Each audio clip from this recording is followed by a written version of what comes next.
ஸ்ரீமதே ராமானுஜாய நமக. ஸ்ரீமதே நிகமாந்த மகாதேசிகாய நமக. பகவத்கீதை 7வது அத்தியாயத்தின் பெருமை. அதாவது எல்லா பகவத்கீதையோட கதையுமே பாத்தீங்கன்னா ஸ்ரீமன் நாராயணன் மகாலட்சுமி தாயாருக்கு சொல்றதா அமையறது. அப்படி சொல்லும் போது சிவன் பார்வதி கிட்ட சொன்னதா ஒரு கதைய அவர் சொல்லிட்டு இருக்காரு தாயார்கிட்ட. பாட்டலிபுத்திரன்ற இடத்துல சங்குகர்ணன் ஒருத்தர் வாழ்ந்துட்டு வந்தாரு. அவர் ரொம்ப பெரிய அந்தணர் குடும்பத்துல பிறந்தாரு. இருந்தாலும் அந்தணருக்குரிய காரியத்தை பண்ணாத அவர் வாணிபம் செஞ்சு நிறைய பணத்தை ஈட்டினாரு. நல்ல காரியங்கள் எதுவுமே செய்யாம இருந்தாரு.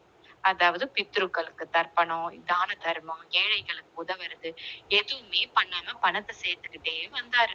அப்ப ஒரு வாட்டி என்னாச்சு, அவர் 4வது கல்யாணம் பண்ணிக்கணும்னு அவர் ஊருக்கு கிளம்பி போறாரு. தன்னுடைய மக்கள் எல்லாரையும் மகன்கள், சுற்றத்தார் அத்தனை பேரையும் கூட்டிட்டு கிளம்பி போறாரு. போற வழியில ஒரு மரத்துக்கு கீழே தூங்கிட்டு இருக்காரு.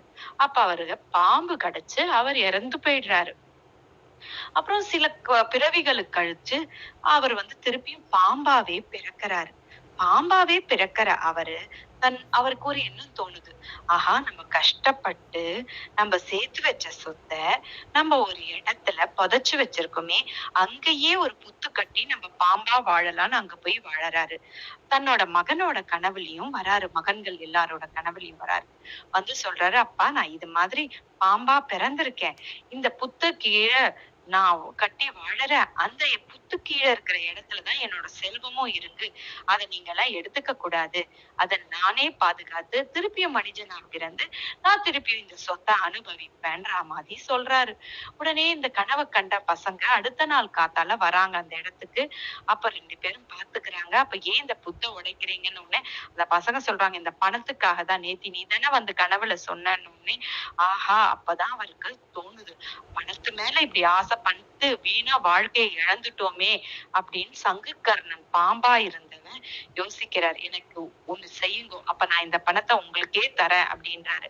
என்ன செய்யணும்னு அந்த பசங்க கேக்குறா. அதாவது என்னை இந்த பிறவியிலேருந்து வெளியில கொண்டு வாங்க, எனக்கு ஒரு நல்ல ஜென்மா கிடைக்கணும் அப்படின்னு கேக்குறாரு. உடனே அந்த பசங்க அதுக்கு நாங்க என்ன பண்ணணும்னு கேட்ட உடனே, இந்த 7வது அத்தியாயம் பகவத்கீதையை நீங்க பலமுறை பாராயணம் பண்றதுனால என்னுடைய இந்த பாம்பு சரீரம் போய் நான் வேற ஒரு நல்ல ஒரு சரீரத்தை எடுத்துப்பேன் அப்படின்றாரு. அதே மாதிரி அந்த பசங்களும் 7வது அத்தியாயத்தை பகவத்கீதையை கத்துண்டு இவர் முன்னாடி பல முறை இவருக்காக பாராயணம் பண்றாங்க.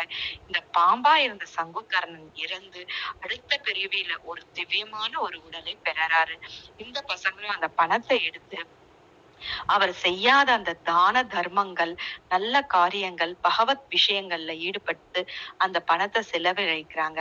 அந்த 7வது அத்தியாயத்தை இவங்களும் பரம்பரையா சொல்லி இறைவனடிய அடையறாங்க.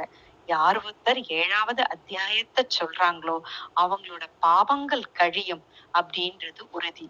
நம்மளும் இந்த பகவத்கீதையின் 7வது அத்தியாயத்தை சொல்லி உயர்ந்த நிலையை அடைவோமாக. ஸ்ரீமதே ராமானுஜாய நமः.